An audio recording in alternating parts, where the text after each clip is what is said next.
उपपत्तीचे प्रकार, मुख्य विचार, प्रमुख पर्वत, अध्ययन उपपत्तीचे 3 मुख्य: साहित्यवाद उपपत्ती, ज्ञानात्मक उपपत्ती, आधुनिक उपपत्ती. जोरान मानसशास्त्रज्ञ. बोली जोरान बोला, आवाज खूप बारीक येऊन राहिला आणि काय म्हणाले ते इकडं ना. Okay okay okay okay. अध्ययन म्हणजे काय? अध्ययन उपपत्ती, मुख्य वर्गीकरण, साहचर्यवादी उपपत्ती, आध्यात्मिक उपपत्ती, आधुनिक उपपत्ती. आणि उपपत्तीचे प्रकार: मुख्य विचार, प्रमुख प्रवर्तक, अध्ययन उपपत्ती त्या आपण चार्ट पाहिलं 3, सहचार्य, ज्ञानात्मक आणि आधुनिक. हा. त्यानंतर मानसशास्त्रज्ञ, उपपत्तीचे नाव आणि मुख्य संकल्पना, त्यांचे नाव आणि त्यांचे काय काय प्रक्रिया, त्यांचं काय संकल्पना केलेत त्यांनी, एवढं करून बघितलं सर. आणि शैक्षणिक महत्व म्हणजे प्रश्न, बरोबर. एवढं करून बघितलं. हा. हे जो चार्ट आहे आता तुमच्या डिस्प्लेला दिसत आहे, हर्षवर्धन आहे का गेले? हा. हर्षवर्धन है कि नहीं है? है सर, है। हाँ, आवाज नहीं आ रही, सो गए क्या? नहीं सर, वो दोनों और बता एक रहे है थे ना बोल अपना, के शांत बैठा। संतोष भानुमते होय सर, आहे सर, आहे. आहे का? सुषमा आहेत आहे का? सर. सुषमा मॅडम? आहे सर. आहे. अजून कोण आहे बरं? अफान. अफान का आवाज नहीं आ रहा है क्या? नहीं है? देखो गायब हो गए. अश्विनी राऊत आहे सर. आहे. ओके. अजून कोण राहिले बरं? बारड आहे का नाही? आहे सर. मग चालूच असतंय. त्याच्यानंतर ना सरस्वती सलगर. आहे सर. स्वयंपाक करायला का काय? नाही सर, आहे. आहे ना. हा. हिरेमठ. हिरेमठ गेले बघा, स्वयंपाकाला गेले काय का जेवण करायला की? नेहा हिरेमठ. चल, आता आपण जाऊया. आता सगळ्यात महत्वाची एक गोष्ट लक्षात ठेवा, तुमचा जो पेपर 1 आणि पेपर 2 आपला बरोबर आहे. पेपर 1 मध्ये उपपत्त्या मोठ्या प्रमाणामध्ये विचारल्या जातात, जसं की प्रयत्न प्रमाद असेल, अभिजात अभिसंधान असेल, साधक अभिसंधान असेल, या 3. आणि त्याच्यानंतर ना महत्वाची बघा, नुसतं टिक मार्क करून ठेवा तुमच्याकडे, अर्थपूर्ण अध्ययन अनुदेशन उपपत्ती जी असुबेलची आहे, कर्ट लेव्हिनची एक आहे, ज्ञानात्मक क्षेत्रीय उपपत्ती. त्याच्यानंतर ना रॉबर्ट गॅग्ने याची श्रेणीबद्ध अध्ययन उपपत्ती. त्यानंतर ना प्रभुत्व संपादन उपपत्ती आणि सामाजिक निरीक्षणात्मक अध्ययन उपपत्ती डॉक्टर अल्बर्ट बांदोरा, ज्यांच्या ही जी काही आता मी नावं घेतली, यांच्या उपपत्तीवरती मोठ्या प्रमाणामध्ये वारंवार प्रश्न विचारले जातात पेपर 1 मध्ये. मग ह्या ज्या काही उपपत्त्या आहेत ह्या आपल्याकडून केल्या गेल्या पाहिजे आणि यांचं व्यवस्थित लक्ष देऊन आपण पाहिलं पाहिजे. अजून एक महत्वाचं आहे, पेपर 2 मध्ये बघा प्रश्न कसे येतात, की सहचर्यवादी उपपत्तीच्या गटामध्ये खालीलपैकी कोणती उपपत्ती येत नाही. पाहिलं का नाही तुम्ही? आतापर्यंत तुम्ही 150 मार्काचे पेपर सोडवलेले असतील, त्याच्यामध्ये असे प्रश्न तुम्हाला पाहायला मिळालेले आहेत. बरोबर आहे की नाही? बरोबर आहे की नाही? मी काय म्हणतो, बघितले की नाही? हा, होय नाही काय तर म्हणा.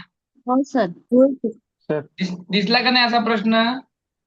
ज्ञानात्मक उत्पत्ती असेल किंवा आधुनिक उत्पत्ती असेल, या गटामध्ये खालीलपैकी, म्हणून हा चार्ट तुमच्या समोर असला पाहिजे आणि या चार्ट वरती तुमच्या त्या रूम मध्ये बसला पाहिजे आणि तुम्हाला ते तुमच्या डोळ्यासमोर असले पाहिजे की हे उपपत्ती आहेत. मग आता या उपपत्ती आपल्याला काय करायची आहे, सखोलमध्ये बघायची आहेत. ज्याचे मी तुम्हाला काल नावं सुद्धा दिली, ते कशाचे नियम आहेत, काय आहे, कशावर फोकस केला, हे सुद्धा आपण काल शेवटपर्यंत पाहिलं. आता आपण त्याच्या पलीकडे जाऊन आज डायरेक्ट आपण उपपत्तीकडे जाणार आहोत, उपपत्त्या पाहणार आहोत. त्याच्यातली सगळ्यात महत्वाची आणि वारंवार त्याच्यावरती क्वेश्चन येणार आहे अशी उपपत्ती आहे, अशी थेअरी आहे, ती म्हणजे थर्नोडाईक याची. E.L. थर्नोडाईक, एडवर्ड ली थर्नोडाईक, जो अमेरिकन सायकोलॉजिस्ट होता, की ज्याचा जन्म 1874 मध्ये झाला आणि मृत्यू 1949 मध्ये झाला. आता हा जो असा शास्त्रज्ञ होता तो अमेरिकेचा होता बरं का हा अमेरिकन शास्त्रज्ञ. आणि असा शास्त्रज्ञ हा जो पहिला शास्त्रज्ञ ज्यानं काय केलं, अध्ययन प्रक्रियेचा अभ्यास करण्यासाठी त्यानं वेगवेगळ्या प्राण्यावरती प्रयोग केले. हा असा आहे, हा अमेरिकेचा पहिला आणि असा शास्त्रज्ञ ज्यानं प्राणी मात्रावरती पहिलं त्यानं काय केलं, प्रयोग केलेला आहे. त्यानं वेगवेगळ्या प्राण्यावर करत असताना त्याचा मांजराचा जो प्रयोग आहे, आता तुम्हाला ते मांजराच्या प्रयोगामध्ये त्यानं मांजराला कोंडून ठेवलं त्या पेटीमध्ये, अशा पद्धतीने एक्सपेरिमेंट त्याचा पहा हे. त्याने काय केलं, मांजराला एका पेटीमध्ये कोंडून ठेवलं. आहेत का सगळे जागेवर? येते ना आवाज सगळ्याला? हो यस आहे. हो पाहतायत सर, ना? येतोय सर. सिरियसली? हो. हो सर. Yes yes. आता हे जर एकदा काय हे थिअरी समजून घेतली की ह्याच्यावरती येणारे नियम, तत्व आणि क्वेश्चन्स लगेच आपल्याला समजून येतील. आता पहा, ह्यानं काय केलं, मांजराला एका पेटीमध्ये काय केलं, कोंडून ठेवलं. आणि कोंडून ठेवल्यानंतर ना हे मांजर बघा, तुमच्या माहितीसाठी सांगतो, मांजर त्याच्या होल ऑफ लाईफ मध्ये, मांजर तुम्ही युट्यूब केलं तरी तुम्हाला कळेल, मांजर त्याच्या होल ऑफ लाईफ मध्ये 85% झोपणारा प्राणी आहे. तो 15% जगतो. बघा तुम्ही कधी घरी जा, कुठे बघितलं सोफ्यावर झोपते, घरात लोळलेला असतंय, झोपते का नाही सगळ्यात जास्त प्राणी हा. मग अशा प्राण्याला त्यानं काय केलं, कोंडलं बघायला. मग त्याच्या लक्षात आलं की ते काय हालचाल करणार, म्हणून नुसतं कोंडलं नाही तर त्याला 2-3 दिवस उपाशी ठेवला. आणि मग त्याच्यावरती प्रयोग झाला. आणि त्याच्या त्या कोंडलेल्या पेटीच्या बाहेर त्यानं काय केलं, मासा ठेवला. आणि त्या वासानं त्याला असं वाटलं की ते खायचंय. एकतर तो भुकेला आहे आणि समोर मासा ठेवला. आणि मग ह्याच्या हालचाली नोंद करायला सुरुवात केली. सुरुवातीला ह्याच्या हालचाली इतक्या अवास्तवलित्या होत्या, काही गरजेच्या नव्हत्या. इकडं तिकडं भिंतीवरती, काचेवरती इकडं ओरबडी चालू झाली त्याची. कारण त्या पेटीमध्ये मांजर नेमकं काय करते हे पाहण्यासाठी त्याने काचा लावलेल्या होत्या बॉक्सला. आणि मग त्याला ते ओरबडी करायला चालू केली. हालचाल भरपूर चालू झाल्या. भरपूर प्रयत्न केले. आणि प्रयत्न करत असताना ह्या कोपऱ्याला त्या कोपऱ्याला करत असताना, खेळता खेळता, प्रयत्न करता करता, ही जी समोर ठेवलेली जी खिट्टी आहे, खिट्टी म्हणजे बटन, त्या बटनला त्याचा हात गेला, ती ओढली गेली आणि दरवाजा खुलला. जसा दरवाजा खुलला ती आनंदित झाली आणि डायरेक्ट बाहेर जाऊन तिने पहिला माशाला फस्त केलं. परत आपलं अजून त्यानं कोंडलं, अजून पाहिलं. मात्र दुसऱ्या वेळेस जेव्हा कोंडल्यानंतर ना त्याचे जे प्रयत्न होते ते थोडे कमी झाले अवास्तविकरित्या. कुठं काय आहे प्रयत्न चालू झाला. आणि ज्या ठिकाणी दाबल्यानंतर ह्या सगळ्या गोष्टी झालेल्या आहेत तिकडं त्याचं लक्ष केंद्रित झालं. आणि एकदा का तिला लक्षात आलं, असं 10, 12, 15, 20 वेळा केल्यानंतर ना तिच्या लक्षात आलं की ही जी काही खिडकी आहे याला ओढल्यानंतर ना तो दरवाजा उघडतो. तेव्हा लक्षात आलं, तेव्हा त्यानं डायरेक्ट खिडकी दाबायला सुरुवात केली. आणि मग तिनं काय केलं, अन्न खायला. मग माणूस मालकानं 2 दिवस ठेवू दे नाही तर 4 दिवस ठेवू दे, मग त्यानं डायरेक्ट ते खिडकीला दाबायचं आणि पुढे जायचं, अन्न खायचं, असं चालू केलं. मग मालक त्याच्याही पेक्षा हुशार पहा. आता त्यानं काय केलं, ह्या ज्या काही पेट्या बदलून ह्या सगळ्या मुव्हमेंट केलं. आता इथं बघा ही कशी मस्तपैकी एकदम दमदाररित्या येत आहे, कारण ते निवांत त्याला कळलं ना, एकदा खिडकी दाबली की येत आहे. याच्यामध्ये त्यानं काय केलं, बदल व्हावा म्हणून ती खिडकी ओढली की त्याला श्वास बसवला. म्हणजे काय काय करते, त्याच्या मुवमेंट मध्ये काय फरक पडतो का, हेही करून पाहिलं. मग ती भीतीनं त्याला तेही करू लागली नाही. आता याच्यावरून आपल्याला बघायचं आहे की हे जे काही प्रयोग झालेला आहे, या प्रयोगावरून आपल्याला असं बघायचं आहे की नेमकं अध्ययन होतं कसं, हे अध्ययन म्हणजे नेमकं काय सांगायचं. याच्यावर प्रयोग करून त्यानं काय केलं, एकूण मुख्य 3 नियम सांगितले आणि 5 उपनियम सांगितले. किती नियम सांगितले, मुख्य नियम किती झाले, 3, आणि उपनियम किती सांगितले, 5. हा. आता ते नियम कोणते होते, कसे होते हे पाहू. हे करण्या अगोदर थॉर्नडाईकनं काय केलं, इसवी सन 1898 मध्ये अॅनिमल इंटेलिजन्स या पुस्तकामध्ये त्याने ही उपपत्ती प्रथम मांडली. संशोधन पेपरच्या स्वरूपामध्ये, रिसर्च पेपरच्या स्वरूपामध्ये त्यानं काय केलं, आपली जी काही उपपत्ती आहे ही 1898 मध्ये अॅनिमल इंटेलिजन्स या पुस्तकामध्ये त्याने ती थिअरी मांडली. आणि त्याची ती थिअरी जी होती ती मुख्यतः 3 गोष्टीवरती अवलंबून होती. 3 घटक कोणते होते त्याचे, तर पहिलं घटक होतं चेतक किंवा उद्दीपक, ज्याला आपण स्टिम्युलस म्हणतो. ज्याला आपण काय म्हणतो?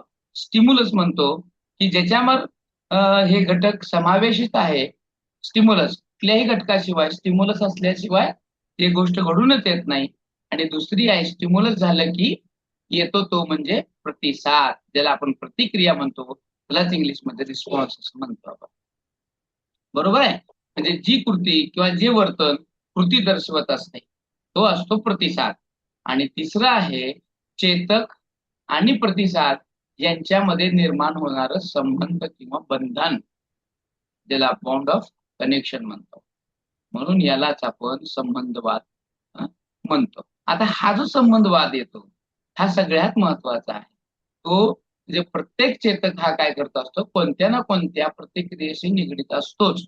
जसं की आता चेतक म्हणले की आता बघा, आपण सूर्याकडे पाहिलं, सकाळी लवकर नाही पाहायचं, 12 वाजता. आता ह्या उन्हाळ्यामध्ये जिथं 45° तापमान आहे आणि अशा भर दुपारी 12 वाजता आपण सूर्याकडे पाहिलं, काय होईल हो?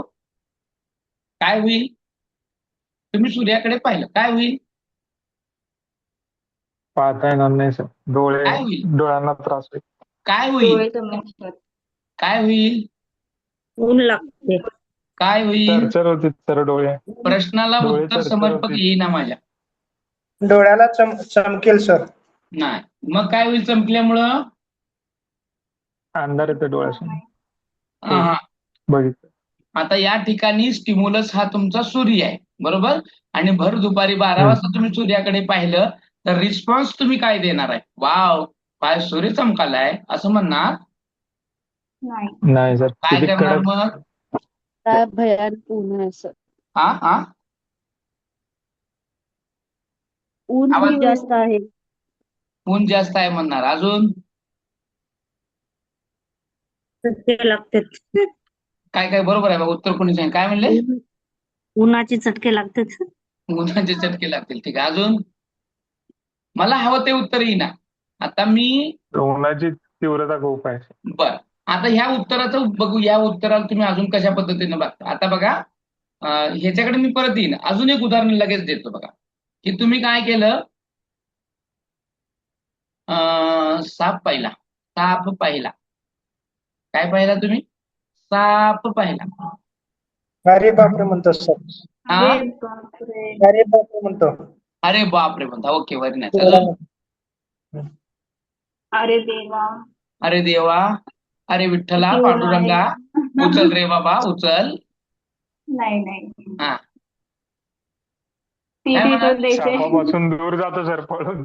हा. बरं, का पळून गेले बरं तुम्ही? चावले भीती वाटली खलास म्हणून. सुटला मग. Yes, correct answer. काय बरं पळले तुम्ही? भीतीने तुम्ही पळाले. म्हणजे काय रिस्पॉन्स होता? स्टिम्युलस काय होता? साप होता. आणि त्याला रिस्पॉन्स काय झाला? तुम्ही घाबरले. घाबरून तिथनं पळाले. घाबरणं हा त्याचा रिस्पॉन्स आहे. तुम्ही प्रतिसाद दिला आणि घाबरल्याबरोबर तिथनं पळाले. अरे बापरे, साप आहे का? चावेल बिल की. आता सूर्य आहे, सूर्याकडे तुम्ही पाहिलं भर दुपारी 12 वाजता, तर तुम्ही काय कराल? भीती. डोळे फिरेल. दिस इज द राईट इन्फॉर्मेशन, की डोळे मिटले जाईल. थोडे तुम्ही काय म्हणणार आहे, तिकडे पाहायला की तुम्हाला ते डोळ्याला पावलं जाणार नाही ना. मग नाही पाहिलं गेलं की तुमच्या पापण्या ऑटोमॅटिकली मिटतील. म्हणजे रिस्पॉन्स काय झाला?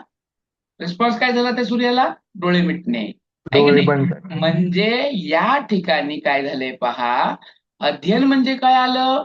स्टिम्युलस इम्पॉर्टंट झाला, त्याला दिलेला रिस्पॉन्स इम्पॉर्टंट झाला, आणि ह्या स्टिम्युलस आणि रिस्पॉन्स मधला म्हणजे उद्दीपक आणि प्रतिसाद यांच्यामधला जो काही बॉन्ड आहे तो बॉन्ड महत्वाचा आहे. आणि त्या बॉन्डवरच तुमचं अध्ययन होतं, असा शोध या कोणी लावला? तुमच्या थर्नोडाईकनं लावला. मग शिकणारा जो व्यक्ती असतो तो उद्दिष्टापर्यंत जर त्याला पोहोचायचं असेलच तर तो अनेक प्रयत्न करतो, आणि तो प्रयत्न करत असताना तो त्या दरम्यान खूप चुकतो आणि प्रयत्न करतो आणि शिकतो. ज्यावेळेस तो शिकत असतो त्यावेळेस तो हळूहळू शिकत असताना जो जेव्हा जेव्हा योग्य प्रतिसाद निवडत जातो, तो जसा जसा निवडत जातो तसं तसा तो चुका कमी करतो. म्हणून एखादा विद्यार्थी ज्यावेळेस तो शिकत असतो तो चुकातूनच शिकतो असं त्यानं सांगितलं. म्हणून या उपपत्तीला चुका आणि शिका असं सुद्धा म्हटलं जातं. Try and error. बरोबर. आणि ह्याला प्रयत्न प्रमाद उपपत्ती सुद्धा म्हणतात. तसेच याच उत्पत्तीला थर्नोडाईकची संयोजनवादी उपपत्ती सुद्धा म्हटलं जातं. कारण तो असा सांगतो की जोपर्यंत तो चुकत नाही तोपर्यंत तो शिकत नाही. म्हणजेच त्याला नेमकं काय म्हणायचं आहे ह्या थर्नोडाईकला, तर त्याचं म्हणणं असं आहे की विद्यार्थी शिकतो म्हणजे नेमकं काय करतो. तो जेव्हा वारंवार प्रयत्न करत असतो त्या प्रयत्नाची जेव्हा तो रिपिटेशन करतो, बघा पुनरावृत्ती हे खूप महत्वाचं आहे. त्या पुनरावृत्तीलाच आपण सराव सुद्धा म्हणू शकतो. आणि जोपर्यंत तुम्ही सराव करत नाही तोपर्यंत तुम्ही पुढे जात नाही. हाच नियम तुम्हाला सुद्धा लागू होतो. टीईटी किंवा सीईटी पास व्हायचं असेल तर तुम्ही जोपर्यंत शिकवलेल्या घटकाची पुनरावृत्ती करत नाही, तुम्ही केलेल्या चुकांमधून काही शिकत नाही, तोपर्यंत तुम्ही पुढे जात नाही. हे थर्नोडाईक म्हणतो. म्हणून थर्नोडाईकचं असं म्हणणं आहे की पुनरावृत्ती केलेले जे प्रयत्न असतात ते चुकांमधून शिकतो, त्यातून काहीतरी आपण शोधतो आणि मग त्याच्यावर उपाययोजना करतो. आणि असा जो प्रतिक्रियात्मक क्रम असतो तोच म्हणजे लर्निंगचा असतो. ट्राय अँड एरर थेअरी हीच त्या ट्राय अँड एरर थेअरी मधला एक महत्वाचा मोठा गाभा आहे. आता याच्याकडे काय होतं माहितीये का, ज्यावेळेस आपण एखादी कृती करत असतो आणि त्याचा जेव्हा एखादा आपल्याला निर्णय घ्यावा लागतो तर तो निर्णय घेत असताना तो पुन्हा अधिक मिळवण्याची शक्यता आपली असते. जसे की एखादी गोष्ट करत असताना जेव्हा आपण चुकत जातो, चुकतो आणि त्या चुकण्यातून तो शिकतो. आणि शिकणं जसं चालू झालं तशा चुका कमी होतात आणि चुका कमी झाल्या की ऑटोमॅटिकली फळ मिळायला तयार होतं. मग ह्या ठिकाणी काय होतं, जर चुका जास्त झाल्या तर निष्फळ होतात. म्हणजे ते चुका झाल्यामुळे की आपल्याला फळ मिळत नाही, आपण यशस्वी होत नाही. आणि यशस्वी नाही झालो की परत काय होतं, आपण थकतो आणि त्याला रिस्पॉन्स द्यायचा आपण थांबवतो. म्हणजे आपण ती कृती करायचं थांबतो. आणि यालाच काय होतं, लॉ ऑफ इफेक्ट त्यांनी नाव दिलं. याच्यामध्ये 3 महत्वाचे प्रकार येतात जे आपण पुढच्या टप्प्यामध्ये बघणारच आहोत. एक आहे लॉ ऑफ रेडीनेस म्हणजे तयारीचा. दुसरा आहे लॉ ऑफ प्रॅक्टिस म्हणजे सरावाचा. आणि त्यातला तिसरा आहे तो महत्वाचा लॉ ऑफ इफेक्ट आणि तोला म्हणतो आपण परिणामाचा नियम. असे 3 महत्वाचे नियम खूप महत्वाचे आहे. जोपर्यंत तुम्ही एखादी गोष्ट शिकण्यासाठी तयार राहत नाही तोपर्यंत तुम्ही काहीच शिकत नाही. कारण मांजराला त्यानं असंच ठेवलं होतं, ती पोट भरून खाल्लेली असल्यामुळे ती काही करायचीच नाही ना. जेव्हा त्याला 2-3 दिवस उपाशी ठेवलं तेव्हा ती कार्यप्रवृत्त झाली. म्हणजे जोपर्यंत विद्यार्थी शिकण्यासाठी तयार नसतो तोपर्यंत तो शिकत नाही, जोपर्यंत त्याला त्याची गरज असत नाही. म्हणून law of readiness is the most important. बरोबर. आणि दुसरं आहे मग ते शिकायचंच असेल तर त्या ठिकाणी प्रॅक्टिस महत्वाची आहे. लॉ ऑफ प्रॅक्टिस ज्याला आपण सराव म्हणतो. जोपर्यंत तुम्ही एखादी गोष्ट शिकत असताना सराव करत नाही तोपर्यंत तुम्ही त्याच्यातून काही शिकत नाही. ऑटोमॅटिकली सराव जर चांगला झाला, यश मिळत गेलं तर लॉ ऑफ इफेक्ट काय होईल, परिणाम काय होईल, तुम्ही यशस्वी होणार आहात की नाही. तुम्ही वारंवार प्रयत्न केला, अभ्यास केला तर तुम्ही एक ना एक दिवस पास होणार आहे की नाही होणार. Yes or no. होणार. होणार. Yes sir. या होणार. थर्नोडाईकच्या नियमानुसार आपण वारंवार जर प्रयत्न करत राहिलो तर परिणाम असं होणार आहे की आपण पास होणारच आहे. एक ना एक दिवस त्या लाजून त्याला तर म्हणाल, बास रे बाबा तू प्रयत्न भरपूर केले आता हो पास. बरोबर आहे की नाही. बरोबर आहे की नाही. लाजून तरी त्याला म्हणायला बरोबर आहे, पाहिजे की पास हो बाबा आता बस झालं, मी थकलो आता पण तू काही थकना. तो सो लॉ ऑफ इफेक्ट वहीं पे यही हो जाएगा की अक्सर वहां पर आपको सक्सेस मिली जाएगा.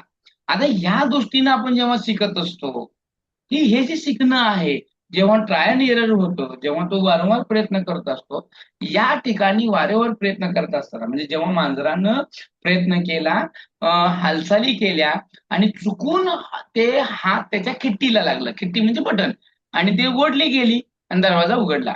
आणि त्या ठिकाणचं जे यश होतं तो अचानक होतं, म्हणजे योगायोगाने होता.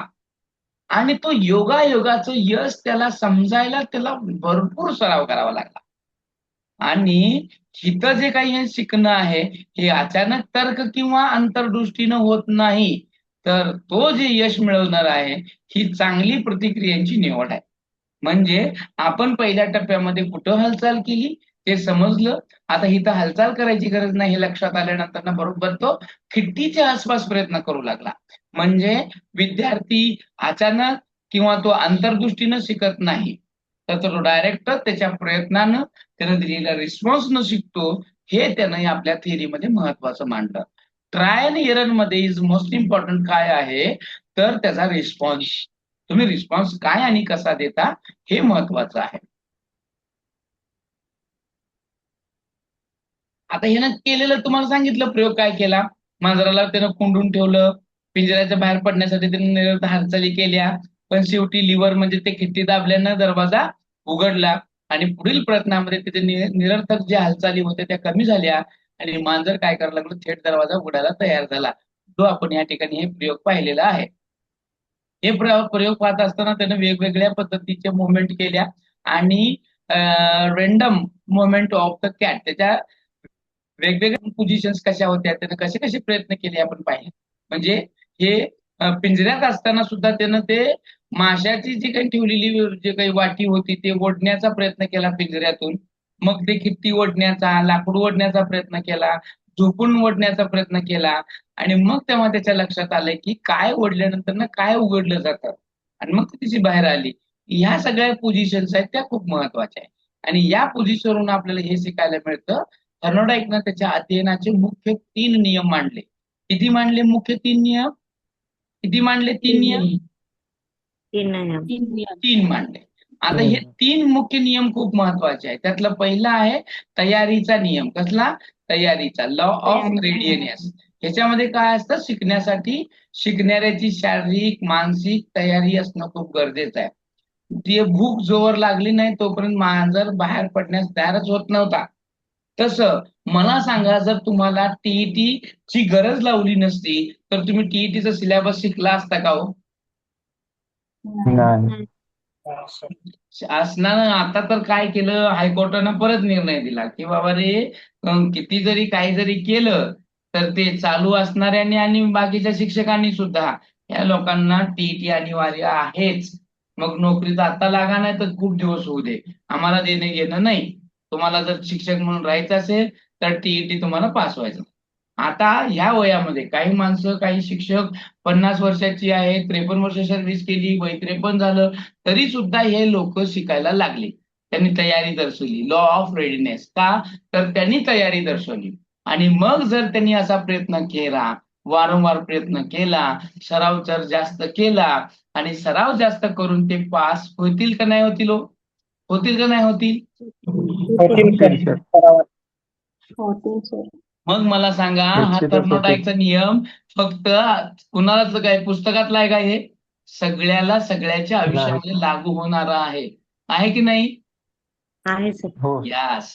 मग या सरावाच्या नियमामध्ये त्यांनी हे केलं, त्याला वापराचा नियम एक आणि या वापराच्या नियमामध्ये काय केलं त्यानं, जितका जास्त सराव तितका यस आणि आर संबंध मजबूत होतो. यस म्हणजे मी काय सांगितलंय आणि आर म्हणजे काय सांगितलंय? S stand for stimulus and response. Yes, very nice. Stimulus. S stand for stimulus Stimulus. आणि R stand for response. Response. Very nice. S आणि आर जो आहे तो खूप महत्वाचा आहे आणि त्यांचा संबंध जर मजबूत करायचा असेल तर तुम्हाला एक्सरसाइज म्हणजे तुम्हाला तयारी सराव करणं खूप गरजेचं आहे. तुम्ही जितकी जास्त प्रॅक्टिस कराल तेवढं तुमचं सहसंबंध मजबूत होणार आहे आणि काय करायचंय काय करायचं नाही आहे तुम्ही शिकणार आहात. म्हणजे तो वापराचा नियम आणि वापर न करण्याचा नियम. आता मला सांगा, वापर करण्याचा नियम म्हणजे काय असतो की एखादी गोष्ट केल्यानंतर न जर तुम्हाला काही प्रतिसाद मिळत असेल तरच मी रिस्पॉन्स देईन ना. आता मी प्रश्न विचारला आणि तुम्ही त्याचं उत्तरच दिलं नाही तर मी परत तुम्हाला प्रश्न विचारेन का हो? नाही. तुम्ही सारखीच उत्तर सगळेजण द्यायला लागले तर मी परत परत प्रश्न विचारेन की नाही विचारेन? यस.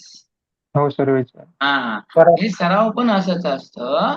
तुम्ही जितका वापर कराल तितकं संबंध निर्माण होतो आणि जेवढं वापर नाही करणार ते त्याचं प्रतिक्रिया येत नसते. उदाहरणार्थ आपण दैनंदिन दिवसामध्ये मेमरीचा जेवढा भाग वापरतो तेवढाच लक्षात राहतो आणि जेवढा भाग वापरत नाही तो विसरून जातो. जे वापरात आहे तेच वापरात राहतं, दीर्घकाळ स्मरणात राहतं, ते सोडून देतं. आता बघा, तुम्ही ज्यावेळेस तुमच्या आयुष्यामध्ये पहिलीला होतात ते सगळं दिवस आठवतात काय हो तुम्हाला? सगळेच आठवतात का? आठवतात का? नाही नाही का नाही आठवत? कारण तुम्ही त्या पहिलीचं कधीच आठवलं नाही ना हो. तुम्हाला पहिली आतापर्यंत कशाला लागलीच नाही. लागली नाही याचा अर्थ तुम्ही त्याचा वापर केला नाही आणि वापर नाही केला की ती बदलून जाते. सहसंबंध मजबूत होतच नाही यस आणि आरचा. मग यस आणि आरचा जर संबंध मजबूत करायचा असेल तर आपल्याला त्याची आठवण, त्याचा वापर, त्याचा सराव नेहमी करणं गरजेचं आहे. म्हणून सराव थांबला की सहसंबंध कमजोर होतो, सराव वाढला की सहसंबंध मजबूत होतो. म्हणून म्हणून पहिल्यापासून आई वडील मास्तर हे सांगतंय की बाळांनो अभ्यास करा, अभ्यास करा. हे पुट्ट दप्तर काढतंय, पुस्तक बाहेर काढतंय, परत 8 दप्तर झटकून सगळंच ठेवतंय आणि अभ्यास झालं म्हणतंय. जमल का? ते पुट्ट पास होईल का? होईल का? काय सर. करावं नाही लागतं? सर. मग त्यानं काय करायला पाहिजे? प्रॅक्टिस. सराव करायला पाहिजे. कशाचा? दप्तरातून पुस्तकं बाहेर काढण्याचा? नाही. नाही सर, अभ्यासाचा. मग कशाचा करायला पाहिजे? अभ्यासाचा सराव. अभ्यासाचा सराव करायला पाहिजे. ते जे नियम आहे ते नियम त्या पोरालाच लागू होत नाही, तर ते नियम तुम्हाला सुद्धा लागू होतंय. अभ्यासाला बसलं, मोबाईल घेऊन बसलं, 2 तास रीलच पाहिले म्हणजे अभ्यास झाला का? बाबाय, आई पण म्हणणार बाबाय किती उशीर झाला, माझी पोरगी अभ्यास करायला लागली. पण ती रील पाहायला आली. त्याचा काही ते पेपरमध्ये रीलच लिहिणार आहे का ते? म्हणून law of readiness, law of exercise असं आहे, तुम्ही अभ्यासासाठी तयार राहा आणि सराव इतका करा. जितका तुम्ही सराव कराल तितका सहसंबंध लक्षात राहील, म्हणजे तुम्हाला ते स्मरणात राहील. मग जर तुम्ही सराव भरपूर केला तर त्याचा इफेक्ट येणारच आहे की हो. परिणामाचा नियम, जो तिसरा नियम महत्वाचा सांगतो, लॉ ऑफ इफेक्ट. मग ज्या प्रतिसादानंतर समाधानकारक परिणाम मिळेल तो प्रतिसाद आपण पुन्हा पुन्हा देण्याची शक्यता आपली वाढते. जसं की त्यानं बाहेर पडून अन्न मिळवलं, ज्या प्रतिसादानंतर असमाधानकारक परिणाम मिळतो त्यावेळेस तो प्रतिसाद टाळला जातो. आता मला सांगा, मी प्रश्न विचारला आणि रमेशनं उत्तर चुकीचं दिलं आणि मी काय केलं, रमेशला ओरडलो, मूर्खा, गाढवा, नालायका, तुला काय अक्कल आहे का? लक्ष कुठं होतं तुझं? चुकीचं उत्तर देतोय. आता ते परत उठून उत्तर देईल का हो बिचारं? नाही देणार. नाही. का बरं देणार नाही? रागवल्यामुळे. कारण रागवल्यामुळे, ओरडल्यामुळे. प्रतिसाद असमाधानकारक होता. प्रतिसाद त्याला असमाधानकारक मिळाला, समाधानकारक मिळालं नाही. आता त्याऐवजी त्या रमेशनं जेव्हा मी प्रश्न विचारला आणि त्यानं उत्तर चुकीचं दिलं, पण यावेळेस मी न नागवताना त्याला म्हटलं, छान रमेश, खूप छान प्रयत्न केला, बाळा तुझं लक्ष खूप छान आहे, तू हुशार होशील, असं म्हणल्यावर त्यानं काय करेल हो? पुढच्या वेळेस उत्तर देईल का नाही देणार? देणार सर. का बरं देणार? प्रतिसाद चांगला दिला, मिळाला, हा, समाधान. म्हणून परिणाम इथं महत्वाचा आहे.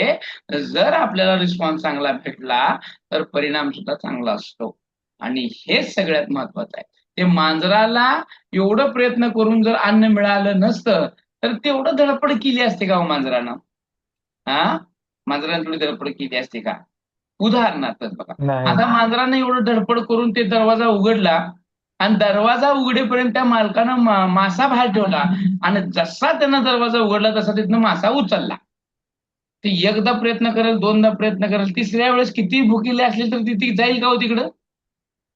नाही. नाही. कारण किती मी प्रयत्न जाणार केला नाही मला सर. मिळतच नाही, मला चुरून घेते म्हणणार. सो हे परिणाम सुद्धा खूप महत्वाचे असतात. येत आहे का? समजत आहे का डोक्याच्या वरून चाललाय?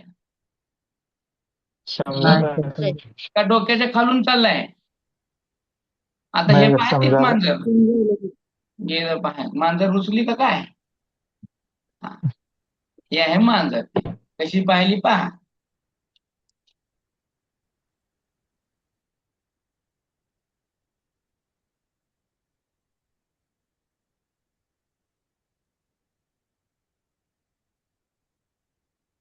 आता थर्मोडायकनं 3 महत्वाचे नियम कुठले सांगितले?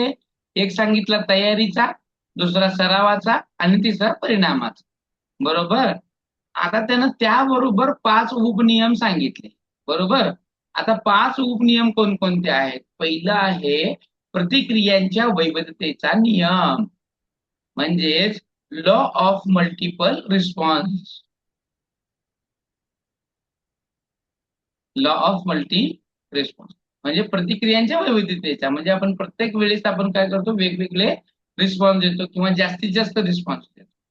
त्यानंतर आहे उपनियम बघा, मनोरचना किंवा त्याचा कल, सेट, त्याचे माइंड सेट करणं आहे की नाही, किंवा डिस्पोजिशन असेल तर त्याचं लक्षच नसणं आहे की नाही. आणि तिसरं आहे ते म्हणजे प्रतिक्रियांच्या समानतेचा नियम, रिस्पॉन्स बाय एनालॉगी. आता हा जो येणारा जो रिस्पॉन्स आहे समानतेचा, एनालॉगीचा, तो काय होतो? प्रतिक्रियांच्या समानतेचा. म्हणजे समान असेल म्हणजे त्यासारखाच दिसणारा पोझिशन असेल तर त्यावेळेस मिळणारा रिस्पॉन्स हा सारखाच असतो, त्याच्यासारखाच. घटकांची पूर्वशक्ती, चौथा, प्री पोटेन्शियल एलिमेंट्स.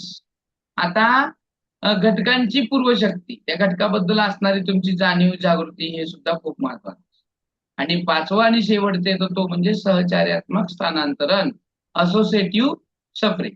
आता ह्या जे काही गोष्टी आहेत, ह्या गोष्टी त्यानं आपल्या उपनियमामध्ये टाकल्या. म्हणजे नुसतं सराव, तयारी, परिणाम करून जमणार नाही, तर त्याचबरोबर त्यानं ह्या प्रयोगामध्ये आपल्या परिणामांच्या वेगळेपणांचा, त्या परिणामाच्या व्यतिरिक्त नियमांचा त्याने या ठिकाणी काय केलेला आहे, सराव. सहचर्य म्हणजे काय? हा, सहचर्य. सहचार्य म्हणजे त्याला इंग्लिशमध्ये शब्द आहे असोसिएट. आता पहा, आपण काय करत असतो, आता हे काय आहे समोर तुम्हाला चित्रामध्ये काय दिसत आहे बरं? हे काय आहे? कुठला प्राणी आहे? मांजर. काय आहे?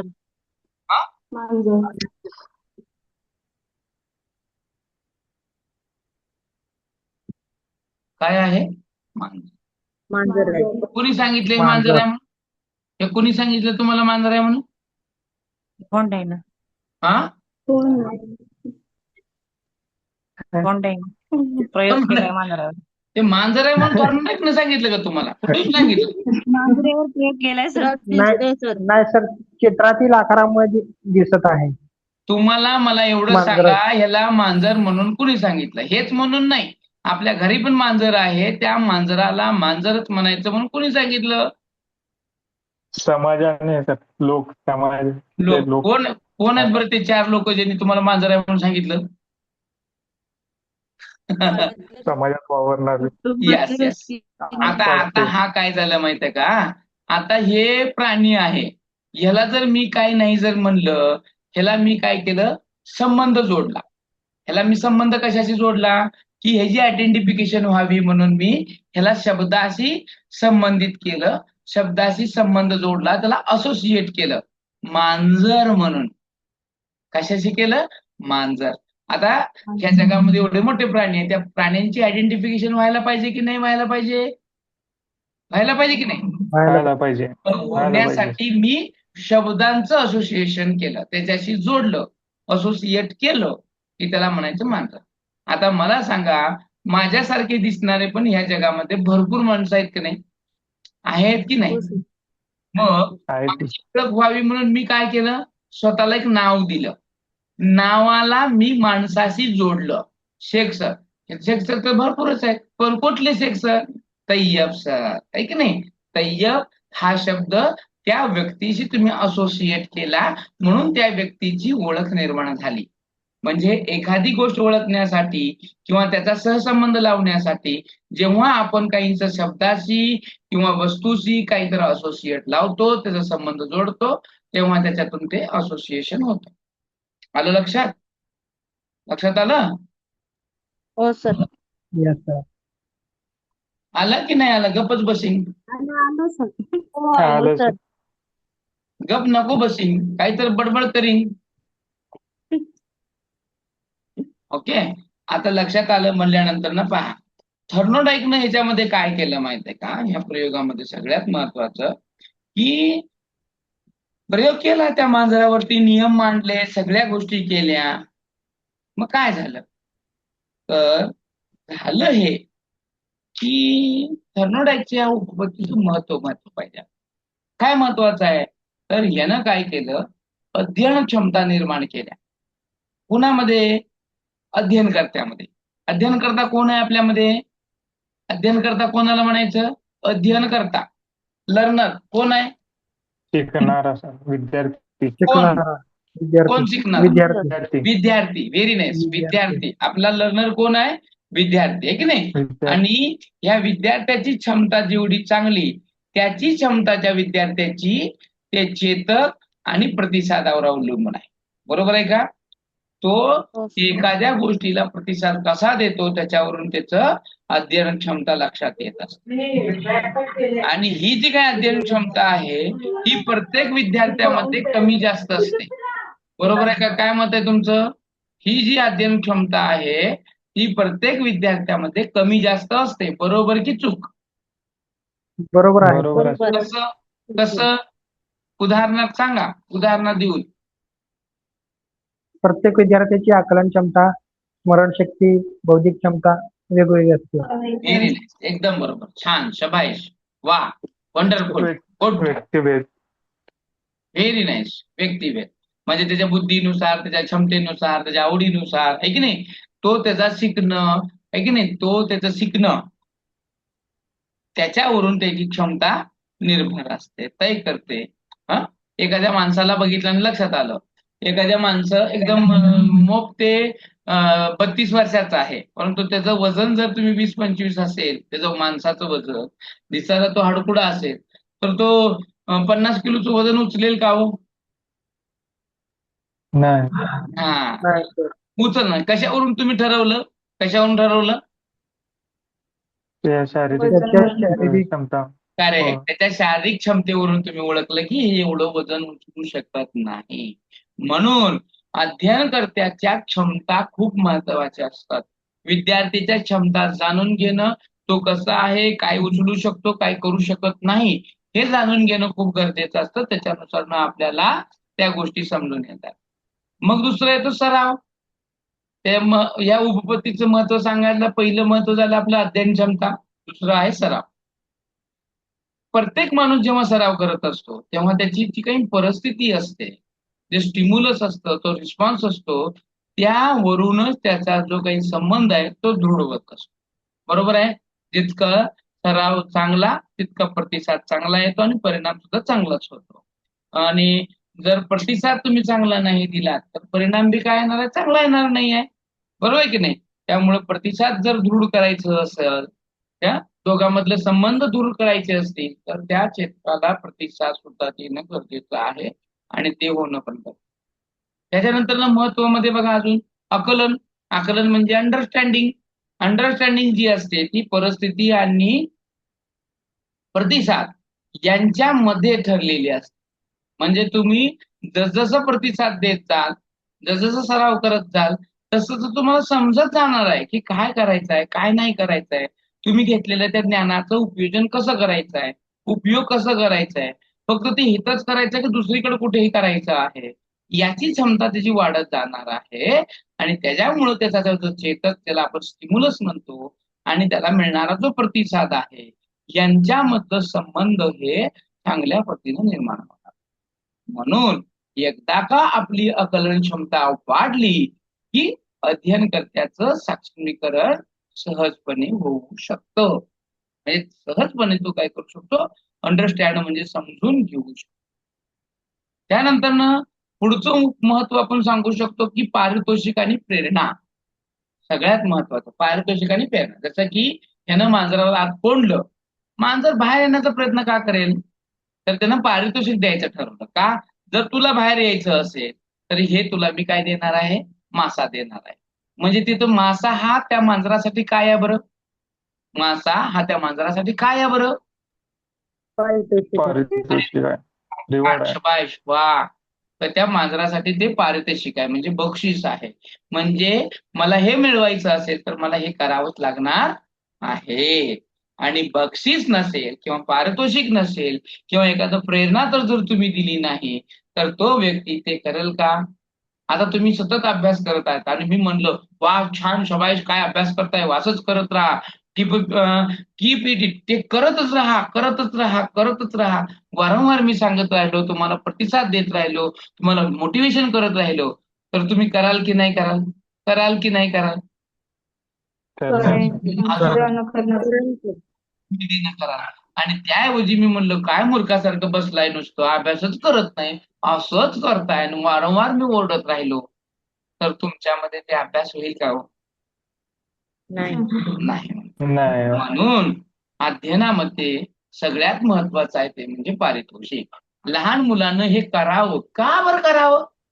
त्याला काहीतरी मजबूत कारण पाहिजे. म्हणून बघा आई नेहमी म्हणते बाळा तू हे काम कर तुला हे देते. आणि ते मुलगा आईनं सांगितलं म्हणून करत नाही. ते काम पूर्ण केल्यानंतर ना आई हे मला देणार आहे या आशेपोटी ते करत असत. बरोबर आहे का चुकीचं आहे? हो सर. बरोबर आहे. आणि दुसरं किती वेळा जरी सांगितलं जर ऐकत नसेल तर परत एक शब्द असतो बघा तू जर हे नाही केलं तर मी तुला मारणार आहे. मग ते का करतं बरं? का करतं? भीतीसाठी मार करतो. खाऊ नये म्हणून हा करतो. ते भीतीपोटी करतं. ते मार म्हणजे मी आता हे जर नाही केलं तर मार खाणार आहे. आता जर नाही केलं तर मला कुटणार आहे आणि त्या भीतीपोटी ते करत असत. म्हणजे एखादी गोष्ट जर करून घ्यायची असेल तर दोन प्रकार आहेत. एक आहे प्रेरणा बक्षीस देऊन आणि दुसरा आहे शिक्षा करून.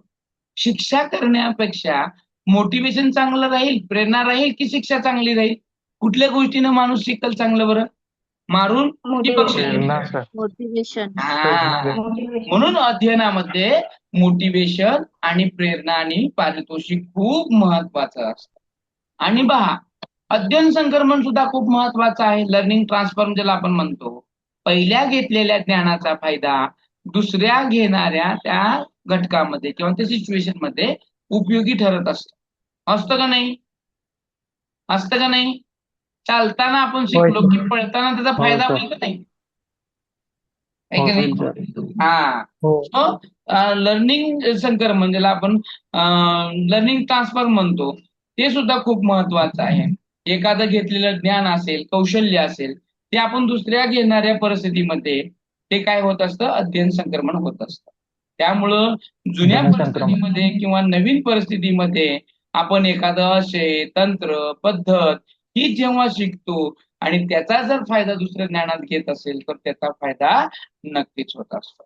म्हणून अध्ययन संक्रमण सुद्धा खूप महत्वाचं आहे. आणि तिसरं आहे ते म्हणजे विस्मरण. शेवटचा भाग येतो ह्या थर्नडाईकच्या उपत्तीच्या महत्वामधला. विस्मरण. काही गोष्टींचं स्मरण असलं पाहिजे काही गोष्टी आपण विसरून गेल्याच पाहिजे. जर काही गोष्टी आपण नाही विसरलं तर काय होईल बाबा? आता तुम्ही जन्मल्यापासून आतापर्यंत सगळं जर आठवून ठेवलं असतं तर काय झालं असतं? डोक्याचा भुगा विस्फोट झाला होतो असतो. सर. हा डोक्याचा भुगा झाला विस्फोट असतो. होतो. डोक्याचा फुगा झाला असता. Very nice. अजून ते आपले जर मोबाईल मध्ये स्टोरेज संपला तर एक मेसेज येतो पहा. काय येतो बरं? स्टोरेज फुल. हा आता का बरं येतो? जागाच नाही. तर आपल्याला आपण 7 वर्षाचा 8 वर्षांना असतानाच आपल्याला असं मेसेज रोज आला असता स्टोरेज फुल. आहे की नाही? आता म्हणून आपली मानवी मेंदू जे आहे ह्या मेंदूची रचना देवानं अशा पद्धतीनं केलेली आहे की ते ऑटोमॅटिक विस्मरणामध्ये जातं. ज्याची गरज नाही तुम्हाला ते सोडून देतं.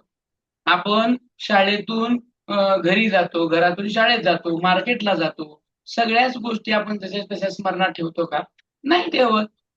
ते ज्या गोष्टी गरजेच्या नाही आहेत त्या गोष्टी तो सोडून देतो आणि ज्या गोष्टी गरजेच्या आहेत त्या ठेवतो.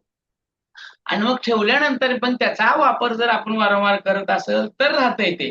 वापर नाही केला की ते निघून जातं. म्हणून वापरात असणं खूप गरजेचं आहे. मग मेंदू असो ना तर माणूस असो. नाहीतर ते गंजून जातंय. आता हे झालं उपपत्तीचं महत्व. पण ही पहिलीच उत्पत्ती होती. ही काय होती? 1898 ला मांडलेली हे कर्नाटकातनं पहिलीच उत्पत्ती होती.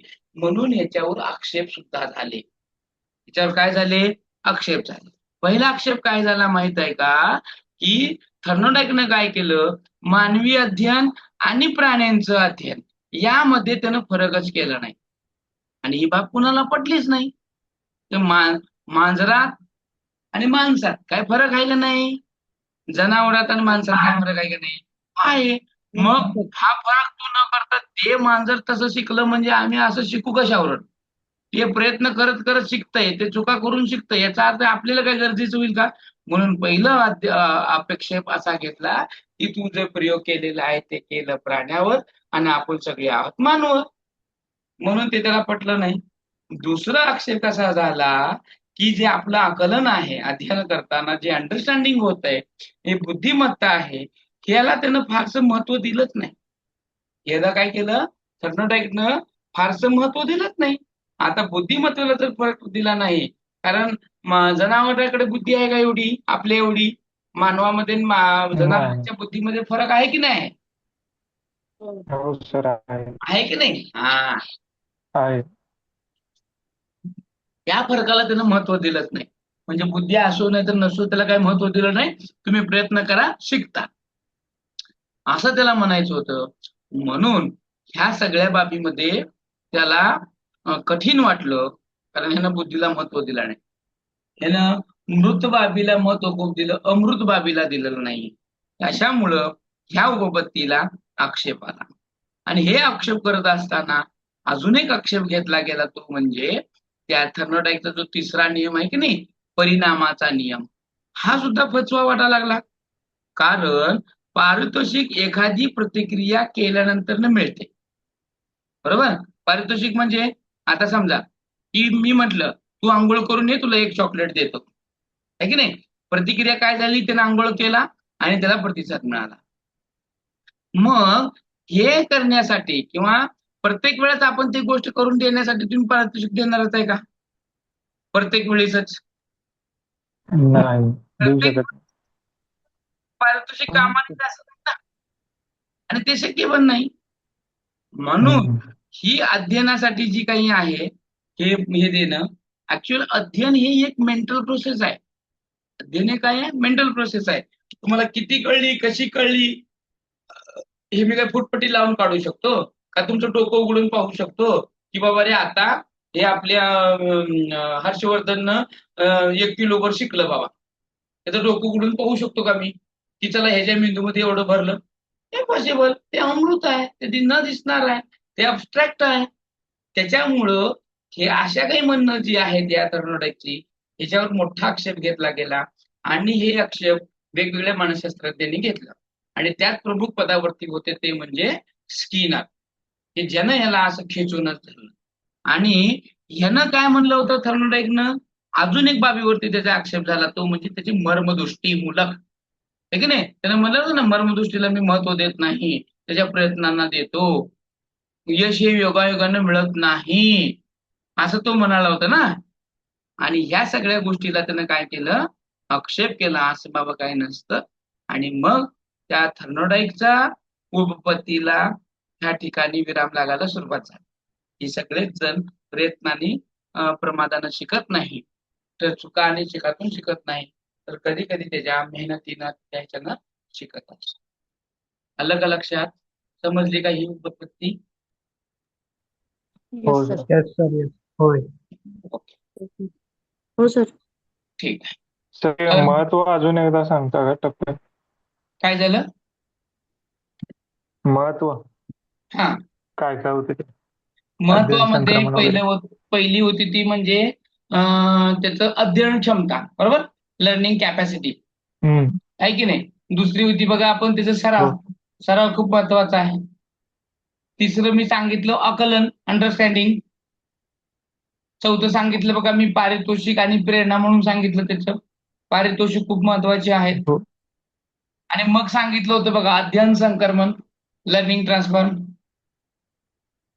आणि त्याच्यातून मी शेवटचं सांगितलं बघा विस्मरण, विसरायलाच पाहिजे काही गोष्टी. हो. हे सगळे त्याचे काय आहेत महत्व आहे. आलं? हो सर. चल, थांबायचं मग, पुढची उत्पत्ती उद्या पाहूया. चालेल. आणि जमलं तर मी उद्या तुम्हाला लवकरच लिंक टाकतो, आणि माहिती घेतो आणि दुपारी आपण क्लास घेऊयात. आज उन्हामुळं मी जरा उशिरा आलो त्याच्यामुळं